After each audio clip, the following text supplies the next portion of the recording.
What's up, madlang kapuso? Inabangan ng marami kanina ang mga pasabog performances sa It's Showtime na ipinalabas na today dito sa GMA. Nakipagkulitan din sa kanilang ilang Sparkle Stars. Ang makasaysayang sanib puwersa na ito, tutukan sa aking chika.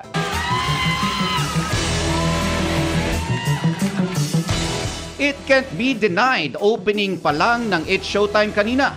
Powerful na ang birit ni Josa Ann Curtis.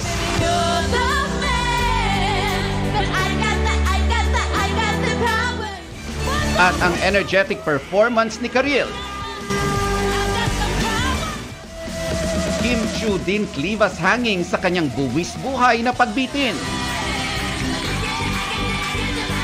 Ang opening pasabog na yan, hindi pa ang ultimate surprise ng Showtime hosts. Entertained na entertained rin ang madlang kapuso sa iba pang opening performances. Pero ang grandest at uncavogable surprise, dineliver ni Vice Ganda.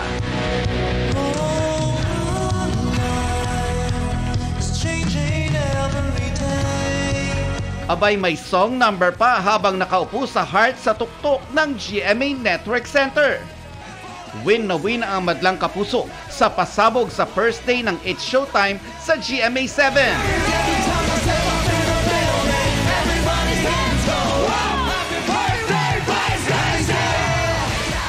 Muling pinatunayan ng hosts ng It's Showtime ang kanilang commitment sa mga manonood na makapagbigay saya at makaantig ng puso. We are making history today on It's Showtime! What's up, what's up, what's up, what's up? Madlang Kapuso! Full support ang ABS-CBN bosses sa studio. Nakisaya rin ang ilang kapuso at Sparkle Stars. Sino pong makakapag-akala na ang Showtime mapupunta po dito sa GMA?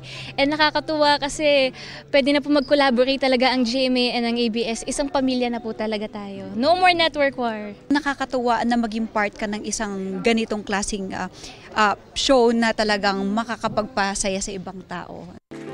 Searchy naman sa Especially For You, si Miss Universe Philippines 2023 at Sparkle artist Michelle D. Ang simula ng historical shift sa Philippine noontime television. Sabay-sabay na pinanood kanina ng madlang kapuso sa Inares Center sa Antipolo, Rizal. Bukod sa GMA 7, mapapanood rin ang It's Showtime sa GTV at GMA Pinoy TV. Yes! Anong promise natin sa mga manonood? Ang promise lang natin sa manonood talaga, bigyan sila ng isang programang magpapatawa sa kanila sa tanghali, manglilibang sa kanila at magbibigay sila sa kanila ng pagkakataon na makatakas kahit sandali lang sa lahat ng bigat ng mga pinagdadaanan, 'di ba? Para hinga lang. Gawin niyo po kaming pahinga ninyo kahit ilang oras lamang sa araw-araw. Mga kapuso, maging updated sa showbiz happenings anumang oras. Mag-subscribe sa GMA Integrated News sa YouTube. At para sa mga kapuso abroad, bisitahin ang GMA Pinoy TV at www.gmanews.tv.